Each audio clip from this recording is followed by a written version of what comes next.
میں جی فلاں جماعت کے ساتھ میرا تعلق ہے، دوسرا کہتا ہے میں فلاں جماعت کے ساتھ ہے۔ او بھئی ہو تو تم یہ سوچو بندہ، خدا تمہارا ایک ہے یا کئی خدا ہیں؟ نبی تمہارا ایک ہے یا کئی نبی ہیں تمہارے؟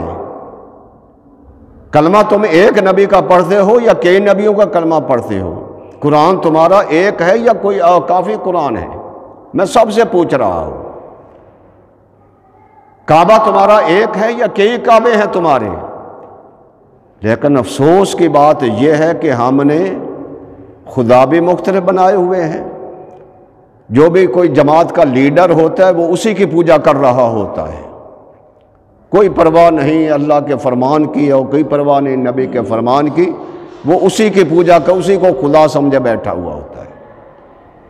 جس کا بھی کوئی لیڈر ہوتا ہے اس کو سمجھتا ہے اسی کے تعریف کرتے، جو غلط کام کرے بھی اس کی تعریف ہوتی رہتی ہے، جو بھی کرتا رہے وہ اس کی تعریف ہی ہوتی ہے۔ یعنی کہ اتنی خدا کی تعریف نہیں کرتے ہم جتنی اس لیڈر کی تعریف کرتے ہیں، چاہے وہ بڑے پرلے دجلے کا خبیث کیوں نہ ہو، گندا کیوں نہ ہو، پھر بھی اس کی تعریف ہوتی رہتی ہے، صرف کہ دنیا کی زندگی گزارنے کے لیے۔ افسوس آتا ہے۔ تو کتنی جماعتیں، رب یہ کہہ رہا ہے اور ہم کیا کر رہے ہیں؟ یہ کیوں نہیں سوچتے کہ کون سی جماعت قرآن کے مطابق چل رہی ہے، کون سی جماعت نبی کے فرمان کے مطابق چل رہی ہے، اس کے مطابق ہم چلیں۔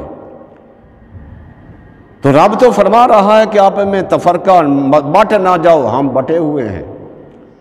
تو یہ بیماری ہمارے اندر غیروں نے ڈالی ہے، لیکن اس بیماری کے اندر ہم ایسے مبتلا ہو چکے ہیں، معلوم ہوتا ہے کہ ساری زندگی ہم نکلیں گے نہیں، اسی بیماری میں مر ہی جائیں گے لیکن نکلیں گے نہیں۔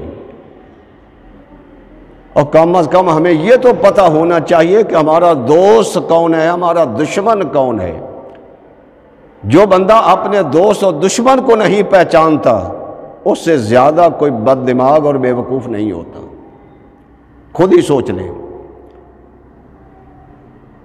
اتنے پھر 36 ایک ملک ہے اور سب کہتے ہیں خدا بھی ہمارا ایک ہے، نبی بھی ایک ہے، کعبہ بھی ایک ہے، سب کچھ ہے، لیکن جماعتیں کافی ہیں۔ اور کہتے ہیں یہ سیاست، اس کو کون سیاست کہتا ہے؟ سیاست، اور سیاست یہ کیا ہے؟ سیاست وہ ہے جو قرآن اور حدیث مصطفیٰ، اللہ کے نبی نے جیسے زندگی گزاری، صحابہ نے جیسے زندگی گزاری، اہل بیت رسول نے جیسے زندگی گزاری، وہی سیاست اس کے نقش قدم پر چل کر دیکھو تو پھر تمہیں کامیابی کیوں نہیں حاصل ہوتی؟ ورنہ یوں ہی ذلیل و خوار ہوتے رہو گے اگر غیروں کے کہنے کے مطابق چلتے رہے تو۔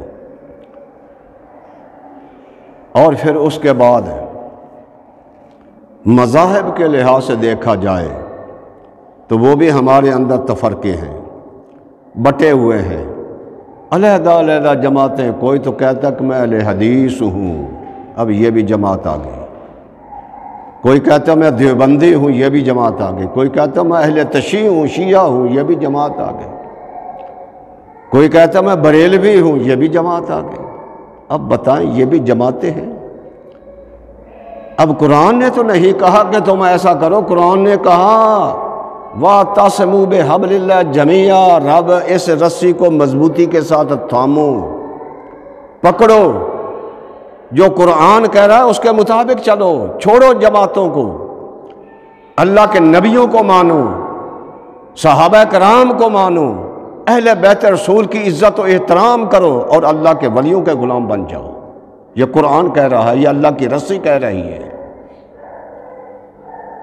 اور آج ہم اہل سنت والجماعت بریلوی جسے کہتے ہیں، ان پر اللہ کا فضل ہے، رب کا بڑا کرم ہے، اللہ کے نبی کی نگاہ کرم ہے ان پر کہ یہ قرآن مجید کے مطابق چل رہے ہیں۔ اللہ کے نبیوں کا عزم و احترام، ان کی عزت، ان کی شان بیان کرنا، یہ بھی اہل سنت والجماعت کو اللہ نے عطا فرمائی ہے۔ صحابہ کرام کا تذکرے کرنے، صحابہ کرام کے ساتھ محبت و پیار کرنا، صحابہ کرام کے نقش قدم پر چلنا، یہ بھی اللہ نے اہل سنت والجماعت بریلویوں کو عطا فرمائی ہے۔